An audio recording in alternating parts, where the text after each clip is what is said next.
করছি ভিডিওটি আপনাদের ভালো লাগছে। আপনারা যদি মেমোরি থেকে কিভাবে প্রোগ্রাম লোড করা হয় অথবা ইউএসবি থেকে কিভাবে প্রোগ্রাম লোড করা মেশিনে তারপরে মেশিনে চালানো হয় এবং কি মোডে চালানো হয় আর সেটা সেটিংসে যাইয়া কোথা থেকে চেঞ্জ করতে হয় আমি বিস্তারিত আপনাদের বলবো। যদি আপনারা আমার এই ভিডিওটি দেখে থাকেন এবং এই ভিডিওটির নিচে মিনিমাম 50 জন লোক যদি কমেন্ট করেন তাহলে আমি সেই দুইটা টিউটোরিয়াল আপনাদের জন্য স্পেশালভাবে বানাবো। যারা এই মিলিং মেশিন অপারেটিং করতে চান, এই যারা মিলিং মেশিন প্রথম অবস্থায় বিগিনার যারা আছেন, যারা এইসব শিখতে চান তাদের উদ্দেশ্যে। আর ভিডিওটা যদি ভালো লাগে অবশ্যই আমার চ্যানেলটি সাবস্ক্রাইব করে দেবেন এবং এই ভিডিওটি শেয়ার করবেন আর সেই সাথে একটা লাইক দিবেন। আসসালামু আলাইকুম ভিউয়ার্স, তো যারা এই সিএনসি মিলিং মেশিনের কাজ শিখতে চান তাদের জন্য আজকের এই খুবই গুরুত্বপূর্ণ একটা ভিডিও।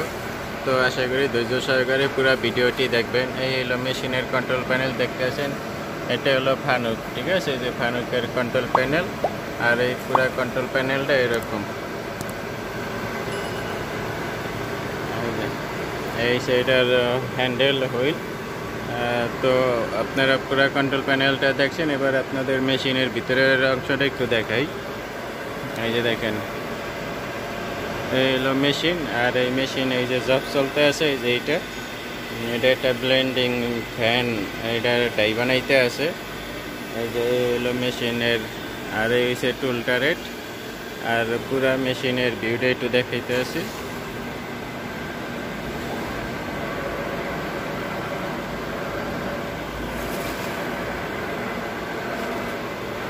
এই হলো পুরা মেশিনের ভিউ। এই যে এখন এখানে দেখতে আছেন দুইটা, কিন্তু একটা ইউএসবি লাগানো আছে আর একটা মেমোরি কার্ড লাগানো আছে, ঠিক আছে।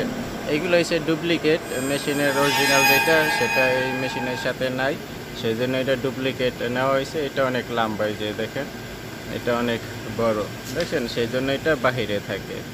এই যে দেখেন, এটা আমি লাগাইতে আছি, এই যে লাগাই দিলাম, যে এতখানি অংশ প্রায় 15 মিলির মতন বাহিরে আসে। আর এইটা হয়েছে কাঠ, এই যে এটার ভিতরে যেটা লাগে এটা হইলো মেশিনের কাঠ। এই যে এটা দেখতে আছেন,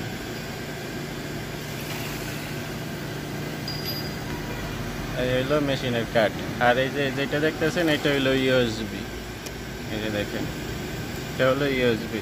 এই দুইটার মাধ্যমেই কিন্তু প্রোগ্রাম মেশিনে চালানো যায়, রান করানো যায়। আপনি যখন এই যে মেমোরি কার্ডের সিস্টেমে যখন আপনি মেশিনে চালাইবেন, প্রোগ্রাম লোড করবেন, তখন কিন্তু আপনাকে এই যে ডিএনসিতে চালাইতে হইব, ঠিক আছে, ডিএনসি সেট করে চালাইতে হইব। আবার যখন আপনি এখান থেকে এই যে ইউএসবি মেমোরি কার্ডের সাথে চালাইবেন, তখন আপনার এই যে অটো মোডে চালাইতে হইব, ঠিক আছে, অটো মোডে চালাইতে হইব। এখন এই মেমোরি কার্ড থেকে প্রোগ্রাম চলছে, সেই জন্য এই যে ডিএনসি মোডে আছে, ঠিক আছে। এই যে এখানে প্রোগ্রাম ছিল, এটা চললে এখানে প্রোগ্রাম শো করব। আর যদি অটো মোডে সিলেক্ট করেন, এই যে অটো মোডে দিলাম, অটো মোডে সিলেক্ট করলে এই যে দেখেন প্রোগ্রাম এখানে শো করতে আছে।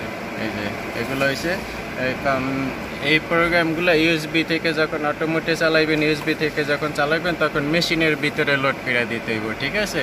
আর যখন মেমোরি কার্ড দিয়ে চালাইবেন, মেমোরি কার্ড এটার ভিতরে ইনসার্ট করবেন, ডাইরেক্ট মেমোরি থেকে আপনার প্রোগ্রাম মেশিনে রান হইব। মেমোরি খুলে ফেলাইলে তখন মেশিন কিন্তু পুশ হয়ে যাব, মেশিন চলবো না, ঠিক আছে, মেশিন তখন বন্ধ হয়ে যাব। আর মেমোরি ইউএসবি থেকে যখন চালাইবেন তখন ইউএসবি থেকে সরাসরি প্রোগ্রামটা আপনার মেশিনে লোড করতে হইব। লোড করার পরেই তারপরে আপনার মেশিন চলবো। আর সেই লোড করার প্রসেসিং, মেমোরি কার্ডে লোড করার প্রসেসিং একটা, এবং ইউএসবি থেকে প্রোগ্রাম লোড করার প্রসেসিং আর একটা, ঠিক আছে। তো এই ভিডিওটা দেখার পর আপনারা যদি আমারে কমেন্ট করেন, যারা এই কাজ শিখতে চান, যে ভাই ইহা দোনোটা কীভাবে লোড করা হয় এই ফানুক মেশিনে, আপনারা আমারে কমেন্ট করবেন, তাইলে আমি আপনাদের জন্য সেই দোনোটা ভিডিও আলাদা আলাদা বানাবো। একটা মেমোরি কার্ড থেকে কিভাবে সরাসরি চালানো হয় প্রোগ্রাম লোড করে, আর একটা ইউএসবি থেকে কিভাবে মেশিনের ভিতরে লোড করা হয় প্রোগ্রাম, ঠিক আছে। তাইলে আমি কিন্তু আপনাদের জন্য সেই দুইটা ভিডিও আলাদা আলাদা বানাবো। এখান থেকে এই যে অফসেট আছে, অফসেট থেকে এখান থেকে যে সেটিং আছে, এই সেটিং থেকে কিন্তু এখান থেকে অপশন চেঞ্জ করতে হয়, ঠিক আছে। এখান থেকে চেঞ্জ করে মেমোরির আপনার এই সিস্টেম কিন্তু চেঞ্জ করতে হবে। মেমোরি এই যে দুইটা ইউএসবি আছে আর মেমোরি আছে, এটা আলাদা আলাদা অপশন, এগুলো চেঞ্জ করতে হবে। যদি আপনারা কমেন্ট করেন তাহলে আমি আপনাদের জন্য ভিডিও বানাবো।